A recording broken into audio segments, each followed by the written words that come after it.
So there I am getting it together with Calendar and Keep. So for those of you that don't know, I am LaShaka Wesley Hosier. I am the Ready One-to-One coach at South Garland High School. My email address is ldwesley@garlandisd.net. So if you have a question, if there's something you need, even if it's after today, you're not at South, feel free to reach out.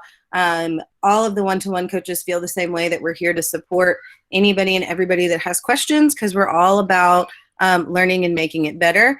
So if you have a question, definitely feel free to reach out. So here are the things we're going to cover today. We're going to cover, obviously, all of this has to do with calendar, how to sign in, the different views, how to create one, how to search for people if you're going to set an appointment, the different settings that you can have on your calendar, being able to import your tasks and Keep, which Keep is amazing, your specific calendar settings and tasks, adding attachments to appointments, and then this huge one, syncing your Outlook calendar. I'm sorry, we can't see your presentation. Still? No. Mother of pearl. Okay, hold on, because it says I'm sharing this tab. So, okay, let's stop and I'll. We see the slide. We will begin shortly while you wait. Oh, that's not what I want. Okay. I believe in the. I stopped presenting, so let me try and represent, and maybe it'll switch to my tab. Chrome tab. And let's do Calendar and Keep, share. Okay, can we see my dinosaurs now? It says I'm presenting? Yes. Okay, cool. There we go. All right, so that's all the stuff we're going to see today. Specifically as it relates to calendar. So let me open up a new Google Calendar tab, and then we will go over all of those things. So here we go. All right, so you can get to anything in Google by typing in whatever it is .google.com. So I could type in calendar.google.com, or I can go to the 9 dots and click on calendar that way. So I'm going to do that, and then you see just a general, or you should see just a general calendar page. Okay, so if you have not signed in, we can only see your presentation, not your screen. Why is it not keeping You up? got to share your whole screen, not just the window. No, you can share just a tab now. It's a new feature. Oh, I just assumed you were out of that tab. Sorry. Yeah. No, you can share just a tab, which is nice, but it still isn't. All right, we're just going to switch to my whole screen, since it doesn't want to follow my tabs, even though I said share this tab now. So you guys will just see everything I'm thinking now. So there we go. We can see everybody, everything. All right, so we'll just switch to Google Calendar. All right, so see, it says sharing this tab, but it still wasn't. All right, whatever. Okay. So here we go. We're in Google Calendar. As you know, you are automatically signed in with your GISD credentials. So if you have a personal calendar or whatever else, you can switch between those. But make sure that you are signed into your calendar first. Okay. And then here is what you guys are going to see. You will see all of the calendars that you ask it to show you. So I'm going to go ahead and open up all of my calendars here so we can see. So over here on the side, I just kind of toggled these calendars. So now you can see I've got a bunch of stuff up here on my calendar. So this is the calendar. Now, if I click create, this is going to create an appointment on my current calendar. If I want to create a new calendar, I actually have to come down here to this plus sign. So I'm going to click plus, and then I'm going to click create new calendar. So I'm going to name this one my iCon example. I don't necessarily need a description. I'm the owner. I'm going to leave the time setting the same, and then I'm going to click create calendar. So this is going to give me a brand new calendar. So now I can see it was created, and I'm going to hit configure. So this brings me to the settings just for this particular calendar. Okay, so now I can auto accept, Now, this is tricky because that means every time someone sends you an appointment, your calendar is automatically going to accept on your behalf. I would switch it to auto accept invitations that do not conflict. So let's say, Mr. Ewing and Mr. Verasi both send me a meeting at 3. If I leave it on auto accept everything, then it will auto accept both of those meetings and I can't be 2 places at once. If I do auto accept invitations that do not conflict, whoever sent me the invitation first is what it's going to accept. And then that second one that comes in at 3 o'clock, the calendar is going to decline it. And then they'll have to know that they should schedule it at a different time. I'm going to make it available for all of GISD. Now, if I wanted to share my calendar, if I said, oh, hey, let me send you my calendar so you can see where I'm at and what I'm doing, I would just click get this link. I would send this link to whoever needed it, and then they would be able to see all of my appointments in real time. I can also share it with specific people. So my personal calendar, I have shared with my husband. So everything that I put on my calendar, it automatically populates on his calendar and he can see it. That way he knows, when I'm working, when I have doctor's appointments, when the kids have doctor's appointments, all that kind of stuff. Now, event notifications. This is super important. When you create an event, you can go in and add notifications, but I don't want to do that every single time because I have a lot of events. So I'm going to go ahead and set my notification settings now so that I get an email 1 day before, and then I get a notification, and I'm going to send it to 15 minutes before. So now that means for every event that I accept, I'm going to get an email 1 day before saying, hey, you have this thing tomorrow. And then 15 minutes before it happens, I'm either going to get like a little notification on my phone or in my browser that says, hey, don't forget you have this in 15 minutes. I don't like notifications for all day events because that's normally like somebody's birthday or holiday or something. And then I can set notifications for specific things. So if an event is canceled, whatever, you can go in and change those. I don't want to flood my email box because sometimes, people change the people who are coming, or they change it to 3:15 instead of 3:30 or whatever. I don't need all of that. But one of the things that I do like to get is this daily agenda. So if you are like me and you have appointments with lots of people, so as a one-to-one coach, my calendar is live and teachers can go in and schedule appointments. I like to get an email with a daily agenda. So every morning around... You are mute, so we cannot hear you. I'm sorry?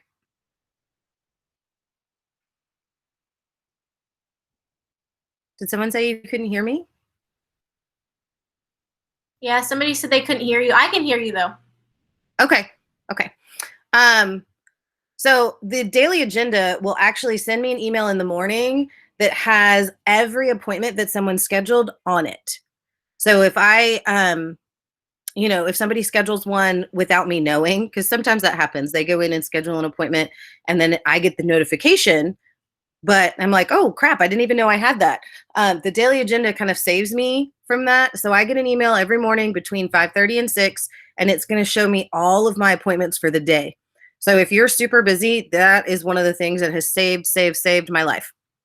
The other thing that you can do is embed your calendar. So I have a website with all of my kind of one-to-one stuff on it, and I've embedded that calendar there so that my teachers and principals and everybody else can just go to my website, click it, schedule an appointment without having to, search for crazy things. So that's going to be the specific calendar settings. Then they also have general calendar settings, language, time zone, clock. This is where you would set your event durations. So Google by default is going to set it to an hour. I like to do speedy meetings so that the appointments come up and it's not necessarily an hour long. It's 30 minutes. I also let everyone else see the guest list so they know exactly who's invited at that appointment. If I have a meeting with, a PLC group or a principal with the rest of the admin team, everybody knows who's coming, so nobody's surprised. For notifications, I have it set to desktop notifications, so it'll pop up on my screen kind of in the bottom right-hand corner. But you can change that so that it's an alert or turn it off completely. on this particular calendar that just popped up, it's going to show weekends, but on my work calendar, I took weekends off so that it's just Monday through Friday. And then I always set it to 4 weeks so I can see the entire month at once. Because sometimes when you go to Google, it'll default to a week. That's not enough for me. I need to see what I'm doing. And then down here at the very bottom, notice I have enabled working hours.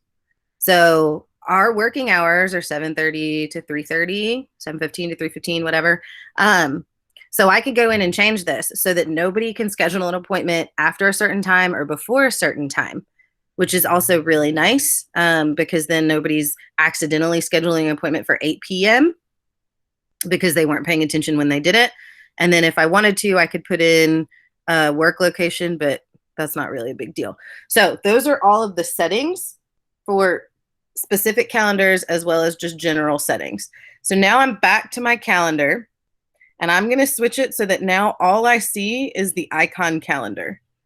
So I'm going to take off all of these. Now, you see down here where it says Outlook calendar, that's how I was able to see my Outlook calendar on this calendar. So I'm going to leave it because I don't want to mess that one up. But you get the gist. So now all that's on there is the stuff that was on my Outlook calendar and then the stuff for my iCon example calendar. So if I click create, notice it tells me it's automatically going to go to my iCon calendar, but I can change that if I wanted to, if I knew that there was a different calendar I wanted to put it on. But I'm going to leave it on iCon and I'm going to create an event and we're just going to do example event so you guys can see what all the options are. So now if I click on more options, this is going to bring up the whole menu for creating an appointment. And this is where you see those notifications that I've automatically set for 15 minutes in one day are already there. So I don't have to do that every time I create an appointment, which is awesome. This is also going to be where I can add things from my drive and where I can search for guests. So I am going to set an event for today at 10:30 a.m.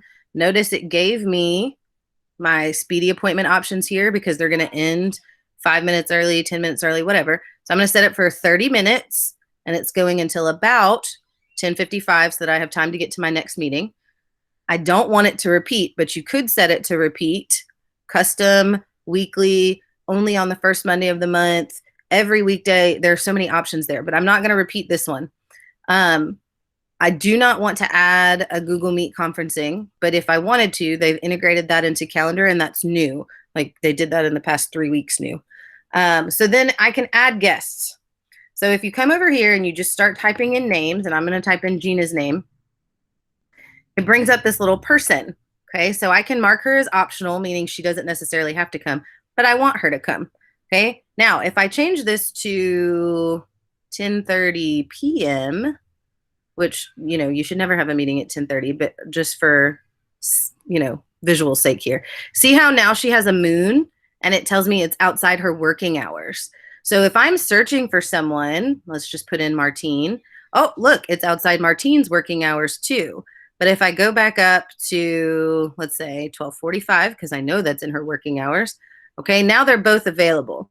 So if one of them had an appointment scheduled, a little red icon would come up and say that they're busy, or you saw the moon that says outside of working hours. It will let you know when you try and add them if they're able to attend or not, or if they have a conflict.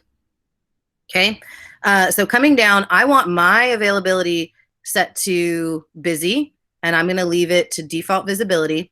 Now, I can add an attachment directly here. So let's say I've got a meeting with them, and I want to review the plan for boot camp. Okay, I want them to have copies of whatever it is that I'm going to give them.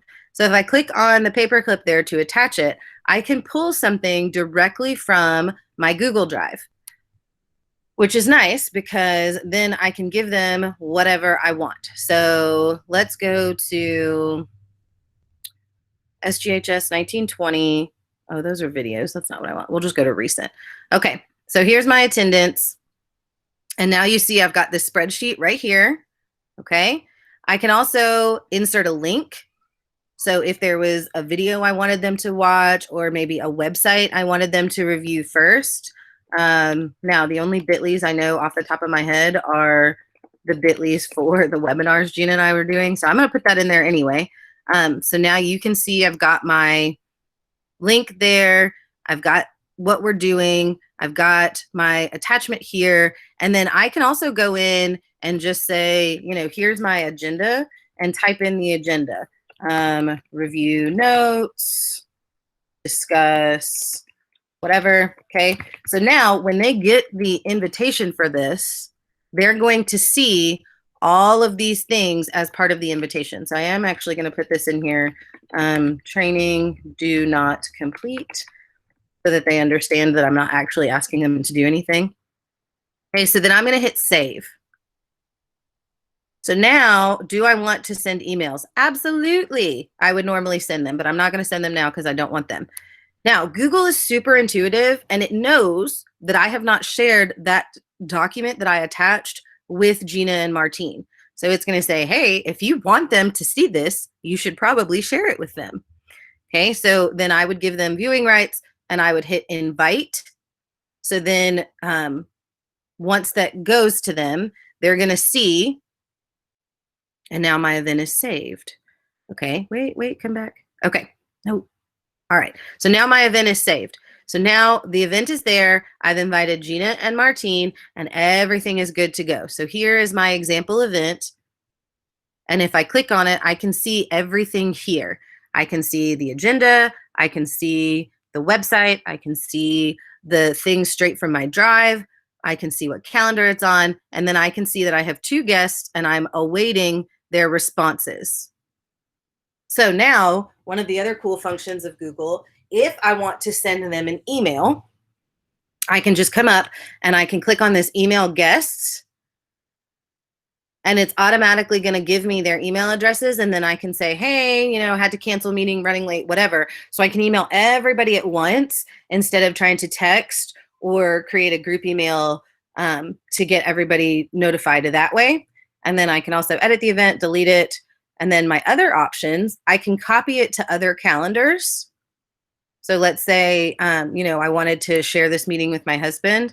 I could copy it to a calendar that he's on and just hit save. So now it's listed twice up here because it's on my test class calendar, which is blue, and my iCon calendar, which is green. But you get the point. Like now it's on multiple calendars. So if I take off my iCon calendar, that blue example event is still there, and I can still see everybody and everything. Okay, so now let's say I want to add this to my Keep. Now, if you have never used Keep, you need to do it. Keep is amazing. Keep will sync with every Google device that you're signed into, including your Apple Watch. So it will sync on your phone, and Keep will also sync on your watch because I've synced it on my phone. So I've got these personalized headers here, and that's a class that I'm doing later. But you can see I've got my list here, my school to-do list that Gina and I work on together, my personal to-do list, vacation, my keepers for my football league, because I can't forget those, and then books to read. So if I want to do another one and I say, okay, meeting, now I can type in whatever I want for my meeting, and it's basically like a virtual sticky note that I can take with me and do things to. The other thing that's really awesome is if I bring up this menu and I open it in Keep, Keep has timed and location things. So, okay, yes, thank you. You opened it in Keep. All right, so I'm just going to type in meeting again. Okay, and then meeting notes. Okay, so breakfast, coffee, agenda, and website discussion. So this is what I want to talk about at the meeting. I can have it remind me, and see how it says pick place. So this means when I get to a specific place, now obviously Google has to know my location, but when I get to a specific place, I can have it pop up this Keep and say, hey, you need to do these things. So one of the things that I do frequently is as I'm working on things around the house, or I think like, oh man, I really need this, but it's not important. like, oh, I need rubber bands or I need staples, right? I can type that in. And then when I get to Target, okay, when I'm close to Target, this will pop up and say, hey, you need these things. So the remind me based on place is amazing. You can also do it at a specific time. So if I know, like, oh, I need to remember this Thursday morning at 6:30 before I leave my house, I can do that too. So I can say 6:30 in the morning, and I can change it because God knows 8 o'clock is not early enough for teachers, right? Okay, so now it's going to tell me at a specific time and a specific place that I need it to remind me about these things. So today at 12:30, I'm going to get a pop-up that says, hey, here's your meeting notes. I can also add a collaborator. So if this is pertaining to the meeting, I can add Gina, and I can add Martine. Martine, why are you not coming up, Martine? Okay, you get the point though. I can add collaborators. I'm gonna hit save. Okay, so now I've got Gina's thing there, and if I added Martine, she would be there too. So now we can all work on this note together. So if they want me to bring something to the meeting, or if they're trying to remember something for the meeting, they can add to this, and then I will see it. I can change the color. I can add an image, which is how I did these personalized headers over there. I can archive it, or I can do all of these things. Now, I always like to do checkboxes just because that's me, but that's up to you. The other thing that's really cool is I can copy it to Google Docs. So let's say I'm working on a vocabulary list, or something that I need to do for a lesson plan, and I'm just jotting stuff down on my iPad or on my phone as I'm waiting at the doctor or doing something like that. Then I can hit copy to Google Docs, and I've got this starting point here. So if I'm working on a lesson plan and I've got all of the things I want to include, it's already embedded in my Google Doc. So now when I go in to edit my lesson plan, it's already there. And all of my ideas sync over from my note. So there are so many things you can do with Keep. All right, I'm going to show you guys tasks, and then I'll take questions. So the other thing that's really cool about calendar is tasks, and tasks is also in the Google email. So I can add a task and put meeting, and I can do the same thing here. And underneath the meeting, I can put bring breakfast, bring whatever, and then I can have it email me these things and copy the reminders the same way I would for Keep. So if I've got an email that, like here's one that I have a Ready Coach meeting on Wednesday, right? If I click here and I come up to this, I can copy it to tasks. Like if I wanted to do something for this meeting, I could add it to my tasks, and then I'd be able to go from there, okay? The last thing that I want to show you guys how to do is to copy your Outlook calendar to your Google Calendar. So if I'm in my Outlook calendar and I go to settings and I go to view all Outlook settings, okay? If I click on calendar and then I click on shared calendars, and it's going to say you can share a calendar. Okay, so I'm going to select my calendar that I want to share. So I can do it this way, or I can get the link, which is what you need. So you're going to publish it, you're going to get calendar, and then I'm going to click publish. And then from publish, I can copy this ICS link here. So yes, copy link. Yes, copy link, copy link. Okay, so then when I go back to my calendar, if I click on this plus here and I go to import in Google, and then I can import calendars from this. So I would paste my link, and then I'd be able to do it that way. So where's my, from URL, sorry, from URL. So I'm going to type in my URL there, and I'm going to click add calendar. And now my Outlook calendar is added to my Google Calendar. So I've already done that, so that's why it didn't show up again. But when you guys do it, it'll show up for you.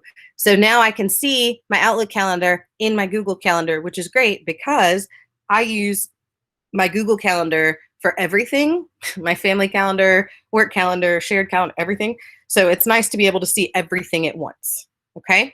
So does anyone